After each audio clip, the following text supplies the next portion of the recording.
ICC cricket world cup league 2 में अगर बात करें तो राउंड 16 का जो आज पहला मैच था वो आज कहीं ना कहीं हुआ। जी हाँ, पहला मैच इसीलिए क्योंकि अगर आप देखें तो पिछला वाला मैच जो है वो बारिश की वजह से हुआ ही नहीं, तो वो मैच 1 था। जाहिर से ये मैच 2 ही है इस राउंड 16 का, लेकिन ओवरऑल पहला मैच हुआ जहाँ पर क्रिकेट एक्शन हमें यहाँ पर देखने को मिला। तो यहाँ पर अगर बात करें तो नाइजीरिया वर्सेज ओमान आज पहला मुकाबला, माफ़ कीजिएगा, आज का मुकाबला खेला गया कहीं ना कहीं क्रिकेट वर्ल्ड कप लीग 2 में राउंड 16 में। काफ़ी लंबे वक्त बाद क्रिकेट वर्ल्ड कप लीग 2 वापस से कहीं ना कहीं आज रिज्यूम हुआ, मैचेस के स्टार्ट हुए। तो एंड से यहाँ पर अगर आप देखें तो ओवरऑल एक बेहतरीन रन चेज ओमान ने कहीं ना कहीं कर दिखाया है और 250 प्लस का जो चेज उन्होंने किया वो बिल्कुल काबिल तारीफ था। किस तरह से ओमान ने चेज कंप्लीट किया और कहाँ पर कौन से फेसेस में नाइजीरिया चूका, चलिए इसके बारे में ज़रा डिटेल में इस वीडियो में आपके सामने हम बात करते हैं। एंड शुरुआत सबसे पहले करेंगे फेस बाय फेस से, नाइजीरिया ने कितने स्कोर किए, किन फेसेस में क्या कुछ किया और इन कंपैरिजन में ओमान ने किस तरह से उनको पछाड़ा। बिल्कुल, अगर हम देखें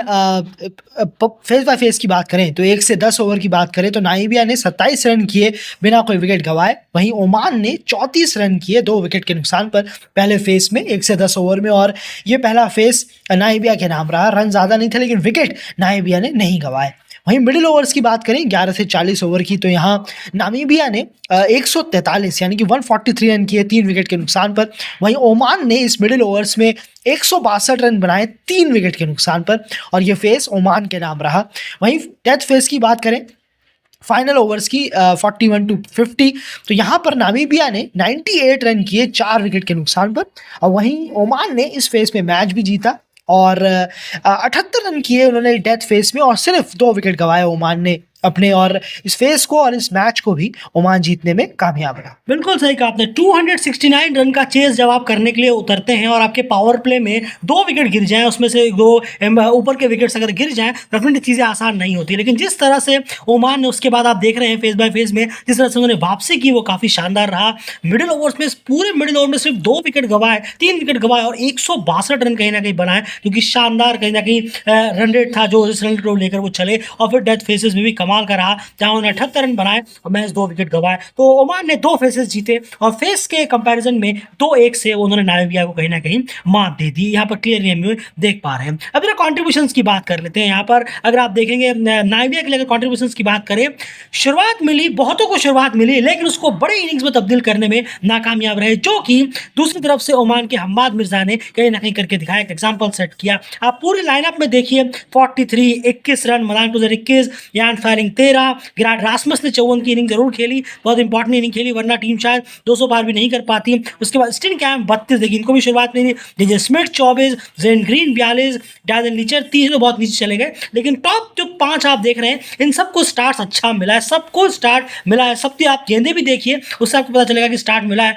लेकिन डेफिनेटली बड़ी इनिंग्स में तब्दील करते हुए नहीं आ पाए। और वो लोअर ऑर्डर की ही बदौलत जो आप देख रहे हैं, जेजे स्मिथ, जेन ग्रीन, डैलन लीचर, इनकी बदौलत ही टीम फिर भी एक अच्छे खास टोटल तक पहुंच पाई, वरना शायद उतना भी नहीं पहुंच पाती, जिनका बड़ा कंट्रीब्यूशन यहां पर देखने को मिला है। तो शुरुआत मिलने के बाद बड़ी इनिंग में तब्दील ना करना, पिच में बहुत सारे रन्स थे, आराम से 100 प्लस की पिच थी जिसको ठीक से भुना नहीं पाए नाइजीरिया के बल्लेबाज, अगर हम बात करें। एंड उसके बाद ओमान की बॉलिंग यूनिट के बारे में क्या ख्याल? बिल्कुल, अगर हम देखें तो शकील अहमद वापस से इंप्रेस करने में कामयाब रहे। ये बहुत बेहतरीन स्पिनर है ओमान के लिए, किसी भी कंडीशन में जाते हैं कमाल की परफॉर्मेंस करते हैं। 10 ओवर में 31 रन 2 विकेट निकाले। हसनैन शाह महंगे साबित हुए लेकिन 3 विकेट काफ़ी अच्छे निकाले उन्होंने, लेकिन किसी भी साथी बॉलर्स का इतना खासा कंट्रीब्यूशन नहीं रहा, खास करके शाह फैसल जो कि लेफ्ट आर्म पेसर है, उनसे उम्मीद की जा रही कि करी होगी ओमान ने कि वो कुछ अच्छा परफॉर्मेंस करें, पर ऐसा हुआ नहीं। बिना विकेटलेस गए हैं, बहुत बुरा परफॉर्मेंस रहा है। लेकिन और थोड़ा सा कंट्रोल अगर अदर बॉलर की तरफ से मिलता ज़रूर, थोड़ी लूज डिलीवरीज जो कि अदर बॉलर ने डाली काफ़ी परसेंटेज में थी, इसका फ़ायदा नाइजीरिया ने बहुत उठाया लूज डिलीवरीज का, और रेस्ट्रिक्टेड नहीं कर पाए फील्डिंग एरियाज़ को। फील्डिंग भी काफ़ी ज़्यादा स्लॉपी नज़र आई ओमान की अगर हम कहें, और बॉलिंग से भी उस तरीके की जो एक प्रेशर बना के रखना चाहिए था बॉलर्स ने, उस पर थोड़ा नाकाम रहे शकील अहमद को अगर हम एक्सक्लूड करते हैं। बिल्कुल सही कहा आपने। तो थोड़ी सी और टाइट बॉलिंग यहाँ पर हो सकती थी जैसे कि आयन ने बताया, लेकिन डेफिनेटली 260 तक वो रोकने में ज़रूर कामयाब रहे। लेकिन उस वक्त तक उन्हें नहीं पता था कि उन्हें एक हम्माद मिर्जा की हीरोइक इनिंग आने वाली। लेकिन डेफिनेटली अगर आप बॉलिंग यूनिट से हमसे आप ये पूछेंगे तो डेफिनेटली इससे थोड़ा सा और बेटर ओमान को यहाँ करना चाहिए था। उसके बाद यहाँ पर चलते हैं चेस की तरफ। चेस की अगर यहाँ पर बात करें तो ओमान के लिए जो है शुरुआत बिल्कुल भी अच्छी नहीं रही। जतिंदर सिंह जो उनके कप्तान हैं, बड़े नाम हैं, महज 11 रन बनाकर आउट हो गए। ओपनर्स दोनों ही बहुत खराब परफॉर्मेंस यहाँ पर कर गए हैं। अगर आप देखें पृथ्वी कुमार जी, इन्होंने सिर्फ 7 रन किए और वही 15 रन, ओपनर्स तरफ से इतना अच्छा कॉन्ट्रीब्यूशन मिला नहीं। शकील अहमद यहाँ पर ऊपर आए और 17 रन उन्होंने किए, वो भी कुछ खासा रहा नहीं। देखते ही देखते अगर आप देखेंगे टीम जो है वो 120 रन के अंदर अपने मेरे ख्याल से 5 विकेट गवा चुकी थी। 126 के अंदर अपने 5 विकेट गवा चुकी थी।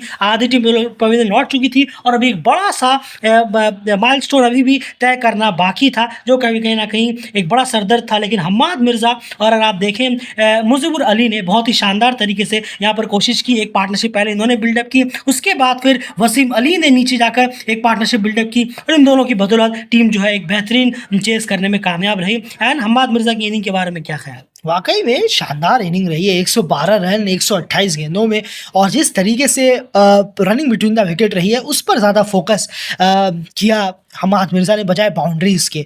बाउंड्रीज़ उन्होंने ढूंढी, काफ़ी ज़्यादा अच्छी कैलकुलेटिव बाउंड्रीज़ थी। अगर हम देखें रिस्की शॉट काफ़ी ज़्यादा कम थे, फॉल शॉट का परसेंटेज भी काफ़ी कम था, लेकिन सिंगल्स और डाउन द ग्राउंड काफ़ी अच्छी नज़र रही उनकी खेलने में, मैच को डीप ले जाने में। ऐसा नहीं था कि बहुत प्लेयरों में ऐसा होता है कि भाई 35 ओवर 40 ओवर के अंदर मुझे ख़त्म करना है ये मैच, फिर जाकर पेविलियन में बैठना है, ये नज़र नहीं आया हम्माद मिर्ज़ा के अंदर। बहुत काम, कंपोज, आराम से उनके दिमाग में था कि ये 50 ओवर का गेम है, ना कि T20 खेलने के लिए आए, और बहुत ही अच्छा फिनिश किया हम्माद ने। नॉट आउट गए, ये सबसे बेस्ट बात रही उनकी इस इनिंग की कि वो फिनिश कर गए हैं इस पूरे गेम को। साथ ही वसीम अली जो कि सिर्फ 62 रन की इनिंग खेली और बहुत अच्छा साथ दिया, बहुत रिक्वायर्ड रन रेट को भी संभाले रखा वसीम अली ने, जो कि बहुत क्रूशियल रोल था। अगर आप देखेंगे 49 गेंदों में 62 किया उन्होंने। वाकई में बहुत सही कहा आपने, और ये थोड़ा प्रेशर रिलीज किया गया वसीम के द्वारा।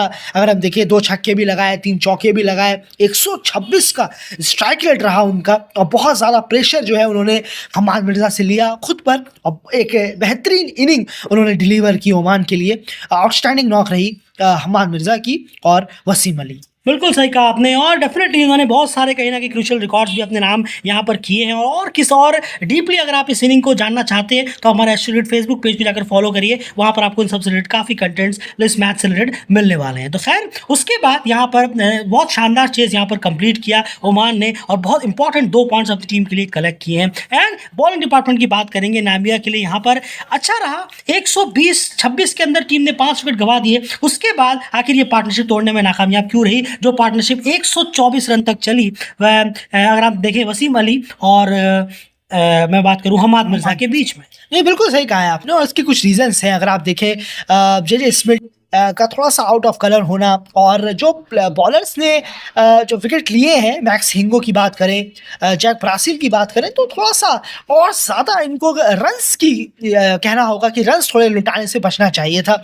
रन्स आप लोगों ने काफ़ी ज़्यादा खर्च किए। और वहीं पर देखें हम बर्नार्ड स्कॉट, जो कि बहुत ह्यूज एक्सपीरियंस है इस वक्त एसोसिएट क्रिकेट के वर्ल्ड में, ओवरऑल देखें उनका एक कलरलेस परफॉर्मेंस रहा है। अगर हम ये बहुत बड़ा फैक्टर है। बर्नार्ड स्कॉट जो कितने बेहतरीन है ओडीआई में, उनका विकेटलेस जाना ये सबसे बड़ा रीजन वैसे ही हमें नजर आ रहा है कि टीम डिफेंड नहीं कर पाई 200 से। वाकई में अगर आप देखें जे स्मिथ जो कि एक फाइनेस्ट ऑलराउंडर है एसोसिएट में, अगर हम देखें इस वक्त, और बर्नार्ड स्कॉट जो कि फाइनेस्ट स्पिनर है एसोसिएट क्रिकेट में, इन दोनों के 20 ओवरों में 1 विकेट भी नहीं मिला।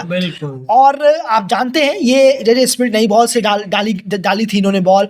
बर्नार्ड स्कॉट बीच के ओवरों में आए थे, लेकिन बिल्कुल ज़्यादा जैसे कि हमने कहा कि कोई इम्पैक्ट नज़र नहीं आया। दोनों की बॉलिंग का आ रहे हैं, करा रहे हैं, डॉट बॉल जा रहा है, सिंगल विंगल ले रहे हैं, और आराम से खेल भी रहे हैं ओमान के बल्लेबाज। उनको भी क्रेडिट ज़रूर जाएगा। ज़्यादा जैसे कि अभी थोड़ी देर पहले हमने कहा कि रिस्की शॉट या फॉल शॉट काफ़ी ज़्यादा कम थे बल्लेबाजों के इनिंग के दौरान ओमान के, तो उसका भी असर दिखा हमें जे स्मिथ और बर्नार्ड स्कॉट जो कलरलेस नजर आए। और बाकी मैक्स हिंगो और जैक ब्रासील को थोड़ा सा और इकोनॉमी थोड़ी सी कम देने की जरूरत है। बिल्कुल, तो इसी के साथ कहीं ना कहीं ये मैच नामीबिया ने गंवा बैठे, और बहुत ही खराब परफॉर्मेंस नामीबिया की लगातार जारी है। हार पे हार कंटिन्यूसली वो हार की जो रथ पे सवार है वो अभी भी कहीं ना कहीं रुकने का नाम नहीं ले रहा है। बहुत ही मुश्किलें होती जा रही है उनके लिए। ऐसे अगर चलता रहा तो बॉटम 2 में वो खुद को देखेंगे, अगर ऐसे लगातार हारते चले गए तो। खैर जल्दी उन्हें कुछ सोचना पड़ेगा, लेकिन ओमान के लिए शानदार रहा। 2 इंपॉर्टेंट पॉइंट्स उन्होंने यहाँ पर कलेक्ट कर लिए हैं। इसी के साथ इस एनालिसिस में इतना ही। बने रहिए डेल क्रिकेट चैनल के साथ।